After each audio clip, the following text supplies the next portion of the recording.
So here what I am gonna do, मैं यहाँ से एक वर्ड की फाइल ओपन कर लेता हूँ, वर्ड डॉक्यूमेंट, और इसको कह देता हूँ ER, ठीक है। और यहाँ पर आके अब मैं क्या बना रहा हूँ, अब मुझे एक बनानी है ER diagram. First of all मुझे ER डायग्राम बनाना है, let's suppose ER diagram for a restaurant, ठीक है। यानी मेरा एक रेस्टोरेंट सिस्टम है, ठीक है। मकसद हमारे पास एक रेस्टोरेंट है, अब रेस्टोरेंट की डेटाबेस बनानी है तो उसके लिए मॉडल बनाना है, ठीक है। सो फर्स्ट ऑफ ऑल मेरा सवाल आप लोगों से है, या आप मुझे चैट में आंसर दे सकते हैं कि रेस्टोरेंट के लिए हमारे पास क्या-क्या एंटिटीज होंगी। हियर फर्स्ट ऑफ ऑल हमें क्या लिस्ट करना होता है, एंटिटीज। तो आपके हिसाब से क्या-क्या एंटिटीज होनी चाहिए रेस्टोरेंट्स में। आप रेस्टोरेंट जाते हैं, विजिट करते हैं, तो आपको वहाँ पर क्या-क्या चीज़ें जो है वो एंटिटीज़ की तरह नज़र आती हैं कि ये एंटिटीज़ हैं, इनका डेटा हमारे पास डेटाबेस में होना चाहिए। तो क्या-क्या एंटिटीज़ होंगी? एनीवन? स्टाफ, लेट्स से उनको हम कह देते हैं एम्प्लॉइज़, ठीक है?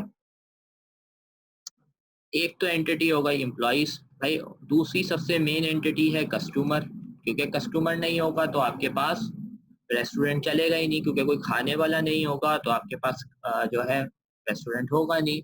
अब कस्टमर, अब यहाँ पे जो कस्टमर की डिटेल है ना, वो आप ना भी रखें तो वो भी ज़रूरी नहीं है, क्योंकि बहुत सारे रेस्टोरेंट्स में क्या होता है, बहुत सारे रेस्टोरेंट्स में वो कस्टमर को बोलते हैं बस आ जाओ और आप खाना ऑर्डर करो और वो खाना ले लेते हैं। लेकिन कुछ रेस्टोरेंट्स ऐसे भी होते हैं जो पहले आपसे आपकी इन्फॉर्मेशन लेते हैं कि भाई आप अपना नाम बता दें, आपके नाम पे बिल हम जनरेट करेंगे। तो फिर वो कस्टमर की अगर इस तरह से बिलिंग हो रही है तो फिर आपके पास कस्टमर का डेटा होना भी लाज़मी है, तो हमारे पास कस्टमर भी एक एंटिटी बन जाएगा। देन और रेस्टोरेंट में क्या हो सकता है? फूड आइटम्स, ठीक है? एक एंटिटी क्या हो जाएगी? फूड आइटम्स हो जाएगा। उसके अलावा क्या एंटिटी होगी? ठीक है? ये जो फूड आइटम्स हैं, ठीक है? ये फूड आइटम्स हैं, ठीक है? तो आपके पास प्राइस लिस्ट, वो फूड आइटम्स के अंदर आ जाएगा ना, क्योंकि हमने जब फूड आइटम्स की एंटिटी बना दी, तो इसके अंदर हम उसकी प्राइस भी रख लेंगे, ठीक है? क्लियर है ये कॉन्सेप्ट? इसके बाद क्या हो सकता है? भाई ऑर्डर्स। अगर हम सिंपल टर्म्स में देखें तो हमारे पास अभी, अगर हम इसको बहुत ज़्यादा डीप नहीं लेके जाएँ, एक सिंपल अगर रेस्टोरेंट का हम ER डायग्राम बना रहे हैं, सो हमारे पास बेसिकली ये 4 एंटिटीज़ तो लाज़मी होंगी कि भाई एम्प्लॉयी है, कस्टमर है, फूड के आइटम्स हैं और ऑर्डर्स हैं। ये 4 चीज़ें होंगी। ऑर्डर लाज़मी है क्योंकि ऑर्डर होगा तो फिर उसका बिल जनरेट होगा। ठीक है? ये चीज़ क्लियर है। अब इसको क्या करना है, हमने यहाँ से ये देखना है कि इनमें से कौन-सी एंटिटी जो है वो स्ट्रॉन्ग एंटिटी है और कौन-सी एंटिटी जो है वो वीक एंटिटी है। तो अगर आप यहाँ पे एम्प्लॉयी को देखो तो एम्प्लॉयी को आप डिस्टिंग्विश करने के लिए कि कौन-सा एम्प्लॉयी आपके पास, कौन-सा एम्प्लॉयी जो है वो ये वाला एम्प्लॉयी है, तो आप इसके अंदर एक आईडी रखेंगे, प्राइमरी की रखेंगे, ताकि आपके पास ये क्या हो, आप कस्टमर्स को गेट कर सकें कि ये कौन-सा कस्टमर है। इसी तरह कस्टमर में भी आप रखेंगे, फूड आइटम्स में भी आप रखेंगे। तो यहाँ पर मेरे पास ये जो चारों एंटिटीज़ है ना, ये चारों एंटिटीज़, यहाँ पर ये चारों की चारों एंटिटीज स्ट्रॉन्ग एंटिटीज है, यानी मेरे डेटाबेस में, जो मैं रेस्टोरेंट का डेटाबेस बना रहा हूँ, उसमें कोई वीक एंटिटी नहीं है। क्यों नहीं है? क्योंकि अगर हम बात करें ऑर्डर्स की, तो ऑर्डर की भी एक आईडी होती है, ठीक है। और वो जो ऑर्डर की आईडी हो जाएगी ना, वो प्राइमरी की बन रही होगी। तो जब इसमें एक प्राइमरी की है, इसी तरह फूड आइटम, ठीक है, तो फूड आइटम और फूड आइटम की भी एक हमने क्या रखी हुई होगी, आईडी रखी हुई होगी। चले, लेट्स सपोज हम फूड आइटम की आइडेंटिटी के अंदर ना आईडी नहीं रखते, तो फूड आइटम आपका क्या बन जाएगा, वीक एंटिटी बन जाएगा। क्या बन जाएगा? वीक एंटिटी बन जाएगा। तो यहाँ पर हम लिस्ट भी कर सकते हैं, let's suppose we can say strong entities, और स्ट्रॉन्ग एंटिटीज में हमने कह दिया हमारे पास स्ट्रॉन्ग एंटिटी है employ, employees, customer and orders. So these are our strong entities. और वीक एंटिटी क्या है भाई? वीक एंटिटी हमारे पास क्या हो जाएगी यहाँ पर, weak entity. So weak entity will be the food item will be the weak entity. Okay, so यहाँ तक क्लियर है। तो देन हम आगे चलते हैं। अब हमें एक्चुअल में पिक्चर ड्रॉ करनी है, ठीक है। और आप एक और स्टेप फर्दर कर सकते हैं कि आप हर एंटिटी के एट्रीब्यूट्स यहीं पर एक लाइन में लिख लें, ताकि आप जब ड्रॉ करने लगेंगे तब आसानी होगी। यानी आप क्या करेंगे, जब पिक्चर ड्रॉ करने लगेंगे ना इन दी लास्ट, तो आपके पास पिक्चर ड्रॉ करते वक्त आसानी होगी। लेट सपोज अगर मेरे पास एम्प्लॉय एंटिटी है, तो एम्प्लॉय एंटिटी के अंदर कौन कौन सी फील्ड्स होंगी, एम्प्लॉय की आईडी, एम्प्लॉय का नेम, लेट सपोज एम्प्लॉय की एज, एम्प्लॉय का आपके पास डेजिनेशन। डेजिनेशन क्या होता है, ठीक है, डेजिनेशन मींस के आपके पास उसका वो वेटर है या वो मैनेजर है, वो चीज है, ठीक है। उसके बाद सैलरी, और एक और चीज रख सकते हैं, that is date of joining. Clear हो रहा है, ठीक है। और यहाँ पर मैं एक और फील्ड रख देता हूँ, DOB, डेट ऑफ बर्थ, ठीक है, शॉर्ट फॉर्म में। सो इतने, आपको क्या लगता है इतना डेटा काफी है एक एम्प्लॉय का? हाँ, एक इम्पोर्टेंट डेटा रहेगा ही, दैट इज एड्रेस, ठीक है। यहाँ तक क्लियर है, ठीक है। तो एम्प्लॉय के अंदर हमारे पास क्या क्या डेटा है, ID, name, age, address, designation, salary, DOB, date of birth and date of joining. Then we have another entity, that is customer, ठीक है। आईडी, आईडी के बाद आपके पास नेम, ठीक है, कस्टमर का भी नेम पूछेंगे। और कस्टमर का आप क्या पूछेंगे भाई, कस्टमर का आपको नेम चाहिए होता है, और एक आपने रख लिया कॉन्टेक्ट नंबर, ठीक है। अब ये कॉन्टेक्ट नंबर हम यहाँ पर भूल गए थे, तो हमें यहाँ पर भी कॉन्टेक्ट नंबर चाहिए, ठीक है। तो यहाँ पर भी कॉन्टेक्ट नंबर बना दिया मैंने, सही है। और यहाँ पर भी कॉन्टेक्ट, अब देखिए ये वाला कस्टमर ऐसा कस्टमर है जो आके रजिस्ट्रेशन करवाता है, और हमने बोला भाई कि कस्टमर हमारे पास उसका नेम, उसका कॉन्टेक्ट नंबर, और उसके बाद हमने यहाँ पर बोल दिया भाई कस्टमर का नंबर, और हम उसका एड्रेस भी ले लेते हैं, और साथ में उसकी NIC भी ले सकते हैं। अब देखो NIC एम्प्लॉय की भी तो ले सकते थे, ठीक है। तो देखो जब जब हम बनाना स्टार्ट करेंगे ना, जब हम सोचना स्टार्ट करेंगे, तब आपके जहन में आता रहेगा कि आपको कौन कौन से एट्रीब्यूट्स और कौन कौन सी फील्ड्स चाहिए, ठीक है। तो मैंने यहाँ से सिलेक्ट कर लिया भाई NIC भी चाहिए, तो मैंने बोला भाई एम्प्लॉय का भी NIC रखो। अब मैंने एम्प्लॉय का NIC भी यहाँ पर ऐड करवा दिया, ठीक है। कस्टमर के अंदर सिर्फ हम क्या रख रहे हैं, आईडी, नेम, कॉन्टेक्ट, उसका एड्रेस और उसका NIC, ठीक है। सर कस्टमर की ऑर्डर आईडी भी होनी चाहिए। बेटा वो कस्टमर की जो ऑर्डर आईडी है ना, वो जब हम ऑर्डर्स के टेबल में आएंगे वो मैं भी बताता हूँ कैसे आएगी, ठीक है।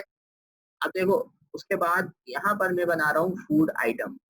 क्या है, फूड आइटम्स। तो यहाँ पर फूड आइटम्स के अंदर क्या होगा, उसकी आईडी, फूड का नेम, और then we can have another value that will be the price of that food item, ठीक है। तो हमने बोला भाई ये फूड आइटम है, उसकी आईडी होगी, उसका एक नेम होगा, और उसकी एक क्या होगी, प्राइस होगी, ठीक है। उसके बाद हमारे पास है ऑर्डर्स। अब आ जाते हैं, ये इंपॉर्टेंट है, ऑर्डर्स वाला जो है ना, वो बहुत इंपॉर्टेंट है।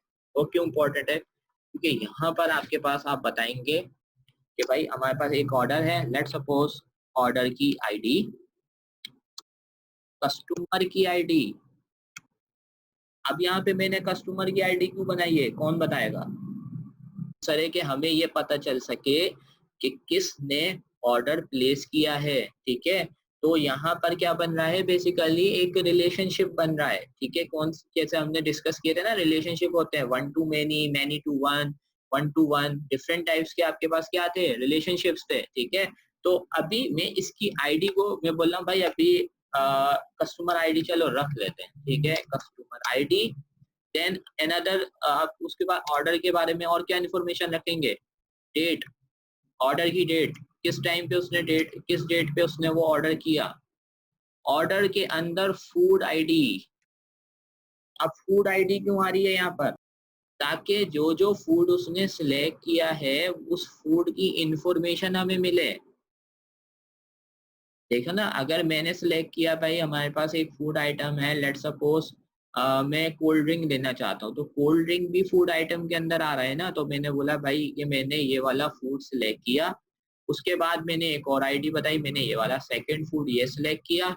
उसकी आईडीज मैंने कॉल की ताकि मेरा जो टोटल प्राइस है ना, सबके टोटल प्राइस सिलेक्ट हो सके कि भाई मैंने ये फूड लिया था और उसकी बेसिस पे मेरे पास क्या बना था, मेरे पास यहाँ पर जो है फूड की डिटेल आ रही है, ठीक है। उसके बाद यहाँ पर लास्ट में आएगा हमारे पास फूड की टोटल प्राइस क्या आ जाएगी, यानी जो हमारा ऑर्डर ये हमने दिया, कौन सा ऑर्डर, ये वाला ऑर्डर, मतलब ऑर्डर आईडी, तो उसके अंदर टोटल बिल क्या बना या टोटल प्राइस क्या बनी। लेट्स सपोज मैं यहाँ पे कह देता हूँ टोटल बिल, ठीक है।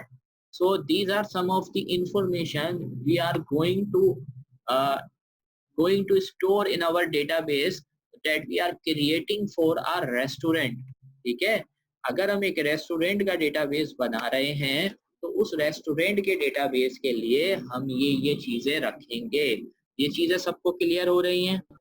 Okay, so here now we will select or create the picture ER model। So first of all यहाँ पर चलते हैं और आपके पास ये देखो ये कुछ सिंबल्स है, ठीक है। तो सबसे पहले हमें क्या बनानी है, एंटिटीज बनानी है। क्या बनानी है, एंटिटीज। ओके, तो एंटिटीज बनाने के लिए देखो ये जो मैं यहाँ पर यूज कर रहा हूँ ये पर्टिकुलर ER मॉडल के लिए ये यूज नहीं होता है, ठीक है। ER मॉडल के लिए एक और यूज होता है, डेट इज विजियो।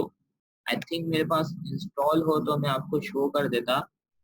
मेरे पास यहाँ पर विजियो इंस्टॉल नहीं है, बट आपको ये सिंबल्स, अगर आपको एग्जैक्ट सिंबल्स चाहिए तो आप नेट पर जाके लिख सकते हैं ऑनलाइन ER मॉडल, ठीक है। ये आपको बहुत सारे ऑनलाइन जो है ना टूल्स मिल जाएंगे डेटाबेस मॉडलिंग के, तो यहाँ से आप क्रिएट कर सकते हो ऑटोमेटिकली, ठीक है। सो लेट्स सी, हमें यहाँ पर कोई मिल जाता है तो मैं ऑनलाइन ही क्रिएट कर लेता हूँ, तो उससे ज़्यादा बेहतर होगा। Online visual paradigm is one another tool that you can use, ठीक है।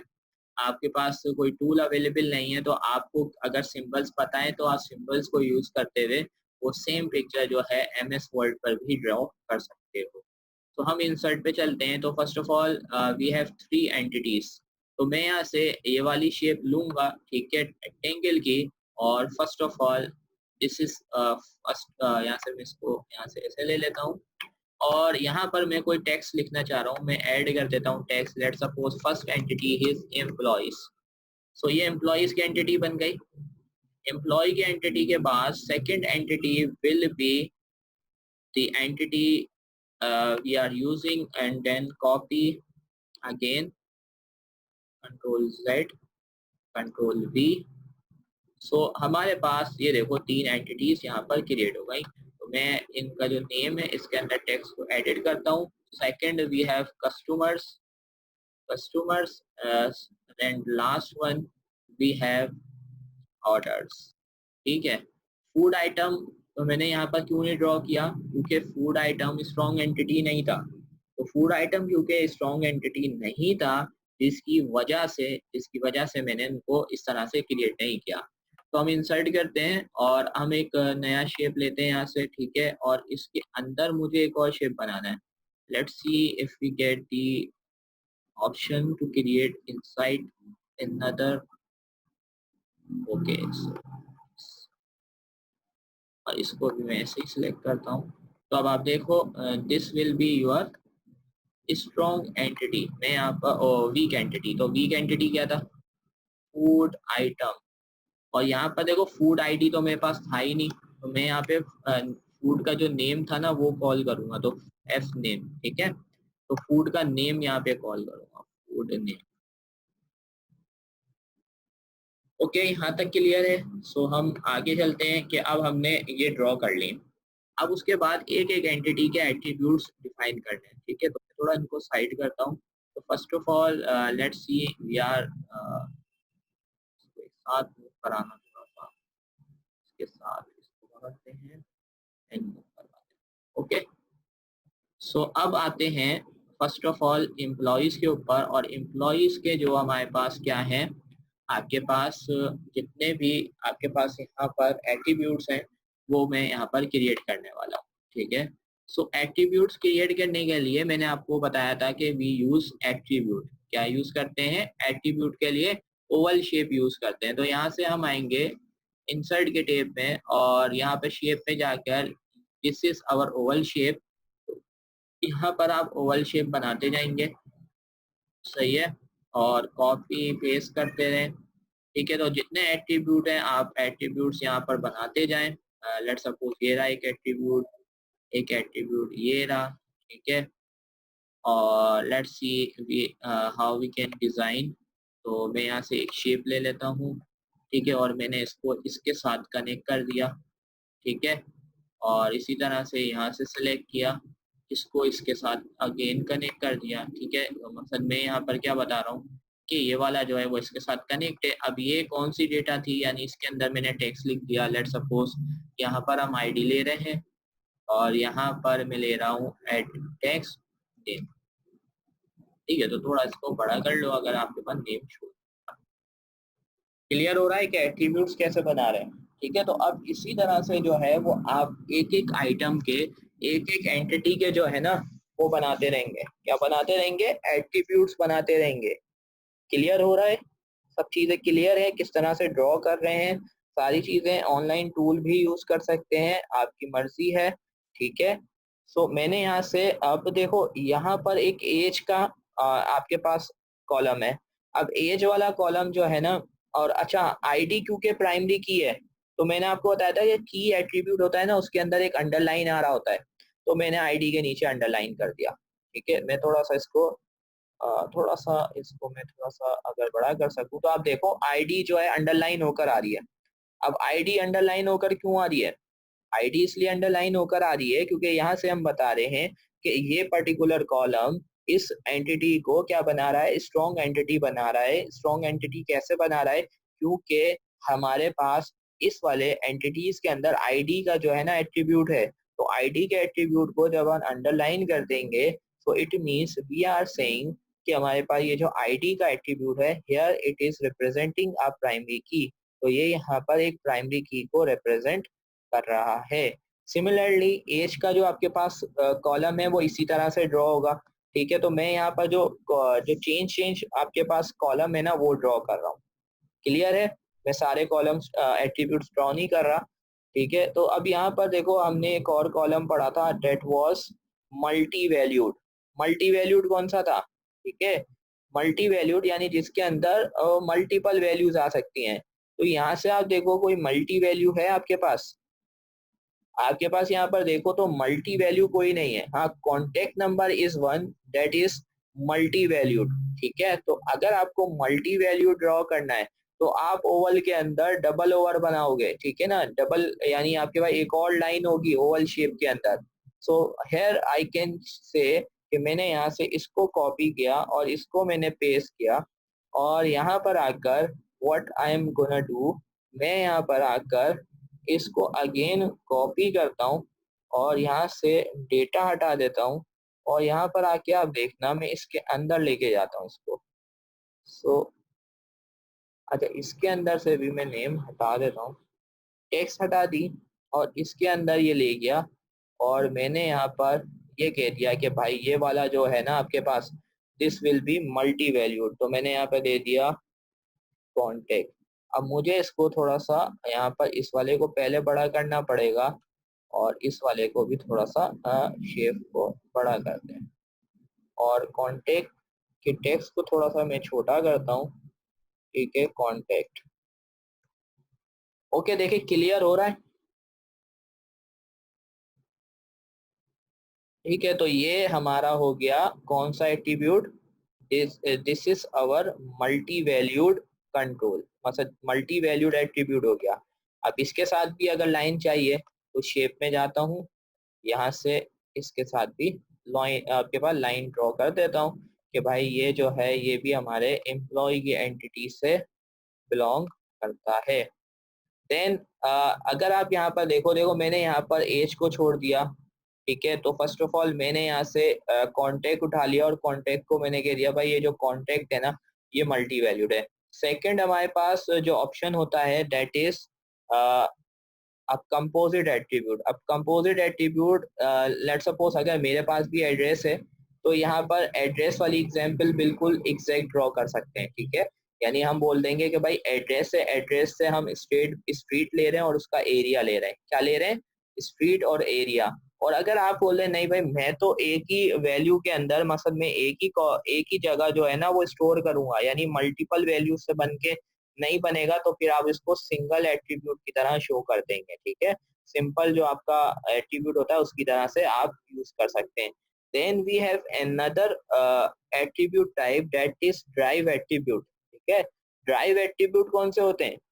ड्राइव एट्रीब्यूट वो होते हैं जो किसी ना किसी दूसरे कॉलम से ड्राइव होकर मिलते हैं। वो attributes that are derived from another table, another column, उसको हम कहते हैं ड्राइव एट्रीब्यूट। तो आपके एम्प्लॉय के कॉलम में कुछ दिख रहा है आपको? यहाँ पर एज इज दी आपके पास जहाँ पर जो एज है वो क्या है? ड्राइव है। तो ड्राइव के लिए आपने सिंबल वहां पर देख लिया है कि उसको किस तरह से यूज करेंगे, तो वो सेम सिंबल आप यहाँ पर डिफाइन कर देंगे, ठीक है।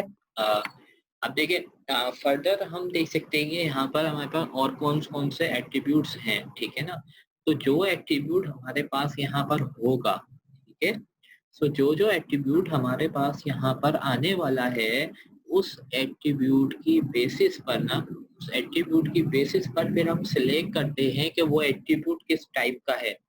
जैसे कि हमने अभी लेक्चर एंड करने से पहले, लास्ट मीटिंग को एंड करने से पहले हमने ये डिस्कस किया कि हमारा जो ये एज का एट्रीब्यूट है that is a derived attribute and it will be derived from the date of birth. यानी आप एक एम्प्लॉय की जब डेट ऑफ बर्थ रखेंगे तो उसकी डेट ऑफ बर्थ से आप क्या कैलकुलेट कर सकते हैं? आप उसकी डेट ऑफ बर्थ से ये कैलकुलेट कर सकते हैं कि उसकी डेट ऑफ बर्थ से आपको ये पता चलेगा कि उसकी एज क्या है, ठीक है।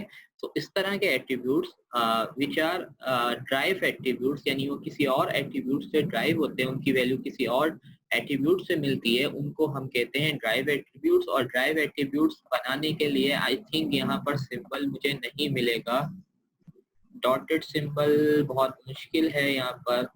चलें एज के लिए हमारे पास यहाँ पर सिंबल अवेलेबल नहीं है, तो एज के लिए जो सिंबल यूज होगा यानी ड्राइव एट्रीब्यूट्स के लिए वो ये सिंबल यूज होता है, ठीक है। आपके पास एट्रीब्यूट्स ही डिस्कस हो रहे हैं, ठीक है। एट्रीब्यूट्स ड्राइव होंगे, ड्राइव एट्रीब्यूट्स को इस तरह से बनाएंगे, ठीक है। और ये सारे आपके पास डिफरेंट टाइप्स के थे। अब ये एप्लीकेशन, ये जो आपके पास एग्जांपल थी आपके बुक के अंदर दी गई है और हम यहाँ पर अपनी एग्जांपल को सॉल्व कर रहे हैं। तो बाकी यहाँ पर जितने भी कॉलम्स हैं यानी जितने भी एट्रीब्यूट्स हैं वो सब एज इट इज ड्रॉ होंगे, ठीक है। उसके बाद हम यहाँ से लेट सपोज कस्टमर का जो है ना टेबल उठा लेते हैं, कस्टमर की एंटिटी उठा लेते हैं। अब यहाँ से कस्टमर के अंदर भी भाई देखो आईडी तो इसके अंदर भी है, सो मैंने यहाँ से आईडी ऐड कर दी, ठीक है। सो यहाँ से आकर मैंने कॉपी किया और मैंने यहाँ पर आके आईडी को किया पेस्ट और मैंने बोला भाई आईडी मेरे पास जो है ना वो कस्टमर के टेबल में भी है। तो मैंने आईडी यहाँ से ड्रॉ की और ये आईडी जो है वो इसके साथ कनेक्ट करा दी। किसके साथ कनेक्ट करा दी? इस वाले टेबल के मतलब इस वाली शेप के साथ। तो यहाँ से मैंने इसको सिलेक्ट किया और इसको सिलेक्ट करने के बाद मैं इसको यहाँ से सिलेक्ट करता हूँ और मैंने बोला भाई आईडी इस टेबल के, ठीक है। तो आईडी बन गई, अब आईडी भी आ गई। अब कस्टमर के टेबल में और क्या था? नेम था। तो यहाँ से ये नेम वाला उठाया, कॉपी किया, पेस्ट कर दिया। तो मैंने यहाँ से नेम वाला पेस्ट कर दिया और यहाँ से मैंने बोला भाई मेरे पास ये इससे आता है, तो मैंने इसको कस्टमर के इसके साथ ज्वाइन कर दिया। Then we have contact number. तो यहाँ पर भी क्या है? कॉन्टेक्ट नंबर है और कॉन्टेक्ट नंबर क्या है? वो आपके पास मल्टी वैल्यूड है, ठीक है। वो मकसद हाँ मल्टी वैल्यूड है। तो कॉपी एंड पेस्ट, तो यहाँ पर मैं इसको पेस्ट करता हूँ, ये भी मेरे पास यहाँ पर आ जाएगा और इसको हम फिर ज्वाइन कर देते हैं इसके साथ। यहाँ पर शेप के अंदर जाता हूँ, सिलेक्ट करता हूँ और मैं बोल देता हूँ ये भी इसके साथ ज्वाइन होगा। अच्छा यहाँ से ऑर्डर्स का टेबल में नीचे ले जाता हूँ, तो ठीक है। और उसके बाद और कौन सा है यहाँ पे, एड्रेस। तो एड्रेस इसमें भी था, एड्रेस कौन सा है, कंपोजिट एट्रीब्यूट है, यानी उसके साथ भी दो तीन चीजें एट्रीब्यूट्स निकलेंगे, ठीक है। तो वो मैं यहाँ पे ड्रॉ नहीं कर रहा। एनआईसी भी सिंपल एट्रीब्यूट है, तो जिस तरह से ये नेम का एट्रीब्यूट बनाया, कॉपी कर लें, पेस्ट कर लें, तो ये आप यहाँ पर बना दें और इसको इसके साथ कनेक्ट करवा दें, ठीक है। तो आप बोल दें भाई ये हमारा हो गया एनआईसी का कॉलम। एनआईसी का कॉलम बनाकर उसको कनेक्ट करवा दें किसके साथ, यहाँ से आकर इसके साथ कनेक्ट करवा लें। अब इसको बनाने का और आसान तरीका क्या है, आप इसको अपने पेपर पेन के ऊपर भी ड्रॉ कर सकते हैं, ठीक है ना। पर घर पे अगर आप कर रहे हैं, अगर आपको लगता है कि भाई वर्ड डॉक्यूमेंट के अंदर बहुत मुश्किल हो रही है, हम वर्ड डॉक्यूमेंट के अंदर बनाएंगे, ये सारी मेहनत करनी पड़ेगी, तो उससे आसान तरीका ये है कि आप एक पेपर लें, ठीक है, पेंसिल लें और एक पेपर लें, उसके ऊपर इजीली ड्रॉ कर लें, क्योंकि वहां पर आपको सारे सिंबल खुद आसानी से आप बना लोगे, ठीक है। Then we have food items, ठीक है। फूड आइटम्स में क्या था, एक फूड आइटम की आईडी थी, उसकी नेम थी और उसकी प्राइस थी, ठीक है। और लेकिन हमने तो ये कहा था भाई हम फूड आइटम्स को क्या रख रहे हैं, हम फूड आइटम को क्या रख रहे हैं, हमने बोला था भाई फूड आइटम तो हमारा वीक एंटिटी है, तो वीक एंटिटी है तो वीक एंटिटी की आईडी नहीं होगी, वीक एंटिटी की आईडी नहीं होती, क्योंकि उसको डिस्टिंग्विश नहीं कर सकते हम, ठीक है। तो इस वजह से हम इसको वीक एंटिटी रखने की वजह से यहाँ से मैंने आईडी मिटा दिया। अब फूड आइटम्स में जब मैं नीचे आता हूँ, तो फूड आइटम्स में मेरे पास क्या है, फूड आइटम्स के टेबल के अंदर मेरे पास यहाँ पर अगर आते हैं हम नीचे, अब ये फूड आइटम्स है ना, तो मैं यहाँ से फूड आइटम्स को ड्रॉ करता हूँ, और ये फूड आइटम्स हमारा क्या था, वीक एंटिटी था। तो इस तरह से हमने वीक एंटिटी बनाया, और इसके अंदर हमारे पास एक नेम था, तो मैंने इसको यहाँ से कॉपी किया और यहाँ बना दिया, और इसके बाद मैंने यहाँ से इंसर्ट शेप पे गया, और यहाँ से जाके मैंने बोल दिया भाई मेरे पास नेम है, फूड का एक नेम है और फूड की एक प्राइस है। तो मैंने यहाँ से कॉपी किया, पेस्ट किया, और मैंने यहाँ जाकर एक और बना दिया, यहाँ पर एट्रीब्यूट दैट इज प्राइस, ठीक है। थोड़ा सा मैं इसको करवा देता हूँ, ठीक है। और यहाँ से जाकर अब मैं ड्रॉ कर लेता हूँ, और अरे यार, हाँ, वीक एंटिटी में इस तरह से डबल लाइन होती है, ठीक है। ये देखो आपके पास,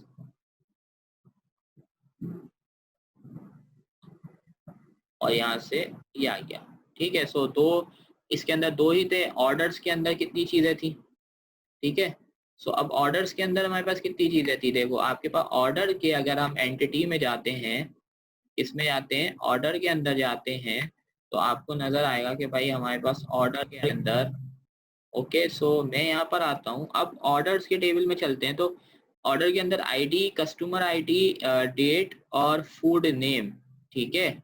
सो अब ये क्या हो रहा है, ये एक्चुअल में ये जो कॉलम्स है ना, ये मैं अभी ड्रॉ नहीं करूंगा, मैं बताऊंगा कि ये बेसिकली यहाँ पर कर क्या रहे हैं, ये कॉलम कर क्या रहे हैं। तो सबसे पहले हमारे पास एक तो है आईडी, तो ऑर्डर की मैंने यहाँ से उठाई आईडी, कॉपी किया इसी डायग्राम को और यहाँ पर लाके ऑर्डर के अंदर पेस्ट कर दिया।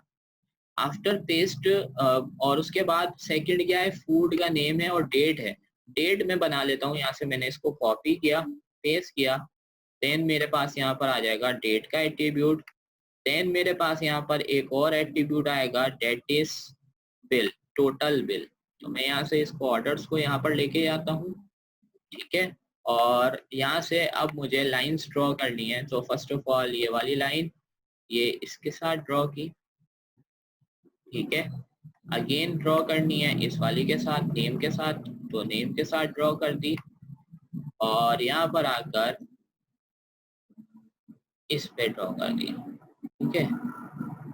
तो अच्छा, ऑर्डर्स में नेम कहाँ था हमारे पास, ऑर्डर्स में date, food name, total bill, अच्छा, ऑर्डर आईडी, यहाँ पर ऑर्डर की डेट, ये मैंने रखी ऑर्डर की डेट, और यहाँ पर मैंने रखा ऑर्डर का बिल, ठीक है। सो ये तीन चीजें आ गई, अब क्लियर हो रहा है। अब फाइनल चीज क्या रह गई है, कोई बताएगा यहाँ पर क्या चीज मिसिंग है, गैस के यहाँ पर कौन कौन से ऐसे एंटिटीज हैं जिनके दरमियान रिलेशनशिप बनेगा। सही है, आपने एक सही बताया तस्मीया ने कि ऑर्डर्स और कस्टमर में आपके पास जो है एक रिलेशनशिप बन रहा है। इसके अलावा कोई रिलेशनशिप नजर आ रहा है आपको? ऑर्डर और कस्टमर के अलावा, मतलब ऑर्डर और कस्टमर में तो लाजमी है भाई, क्योंकि ऑर्डर और कस्टमर का रिलेशनशिप क्यों बनेगा, क्योंकि भाई जो ऑर्डर आएगा वो कस्टमर के लिए तो आएगा। तो अगर हम ऑर्डर और कस्टमर का रिलेशनशिप देखें तो वो किस टाइप का रिलेशनशिप है? Customer gives an order, customer gives an order. तो इसका मतलब ये है कि हम कस्टमर से एक लाइन ज्वाइन करेंगे और वो लाइन किससे ज्वाइन हो जाएगी? यहाँ पर इससे ज्वाइन हो जाएगी। तो इनके दरमियान, कस्टमर और इनके दरमियान आपके पास आप बनाएंगे एम्प्लॉय और कस्टमर। एम्प्लॉय और कस्टमर के दरमियान कोई भी आपके पास रिलेशनशिप नहीं है, ठीक है। सो लेट्स सी, यहाँ पर डायमंड शेप मिल जाए मुझे। मिल तो गई है, हाँ भाई यही है। So this is the diamond shape, और मतलब ये डायमंड शेप है। और आप इस तरह से कह सकते हो भाई कि अभी क्योंकि पेपर छोटा था तो मैं यहाँ से एक लाइन निकालूंगा, इसको कनेक्ट कर दूंगा और एक लाइन इसके साथ कनेक्ट कर दूंगा, और यहाँ पर इसको कनेक्ट करता हूँ, इसको खत्म करता हूँ। यहाँ से एक लाइन ली, ये लाइन जा रही है कस्टमर के साथ, ठीक है। और एक लाइन जाएगी यहाँ से आपके पास निकल कर, मैं ज्वाइन करवा देता हूँ, मैं ऐसे ज्वाइन करवा देता हूँ, ठीक है, ऑर्डर्स के साथ।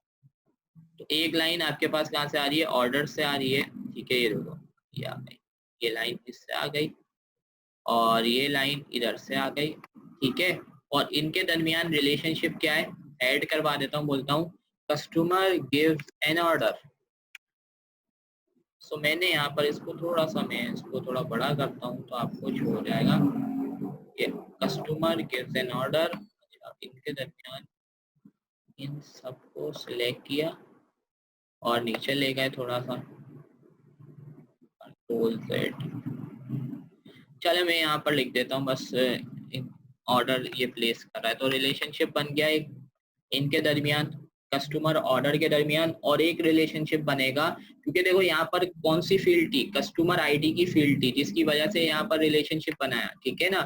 कस्टमर आईडी यहाँ पर कॉल हो रही थी ना, इस वजह से एक रिलेशनशिप यहाँ बन गया। और एक रिलेशनशिप बनेगा फूड आइटम्स का, किसके साथ? फूड आइटम्स का बनेगा ऑर्डर के साथ। तो और यहाँ पर आओगे, एक और डायमंड शेप बनाओगे और उस डायमंड शेप को बोलोगे कंट्रोल V, और ये डायमंड शेप कनेक्ट करेगी ऑर्डर और फूड आइटम को, ठीक है। तो मैं यहाँ से ड्रॉ कर देता हूँ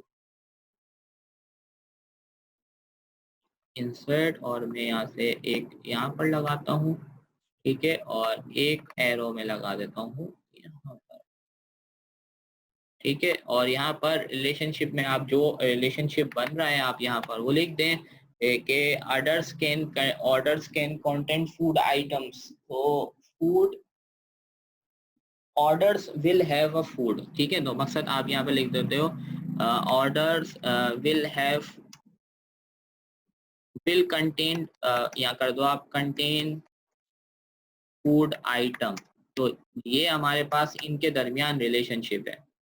तो थोड़ा सा बड़ा कर देता हूँ तो क्लियर हो जाएगा, ठीक है। सो आपके पास इनके दरमियान क्या रिलेशनशिप बन रहा है? इनके दरमियान रिलेशनशिप बन रहा है कि आपके जो फूड है, मतलब आपका जो ऑर्डर है उसके अंदर जो है आपके पास क्या होंगे? फूड आइटम होंगे। सो दिस इज योर जो है, हमने बड़ी खतरनाक यहाँ पर जो है पिक्चर ड्रॉ कर ली है। मॉडल बहुत खतरनाक तरीके से ड्रॉ किया है, जैसा कि आप लोग देख सकते हैं। क्योंकि यहाँ पर पर्टिकुलरली हमारे पास जो है वो मौजूद नहीं थे सिंबल्स, जिसकी वजह से ये बड़े खतरनाक सिंबल्स जो हैं यहाँ पर ड्रॉ हुए हैं। लेकिन मेरे ख्याल से आप लोगों को ये चीज़ समझ आई होगी कि एक्चुअली में एंटिटी डायग्राम किस तरह से बनाई जाती है।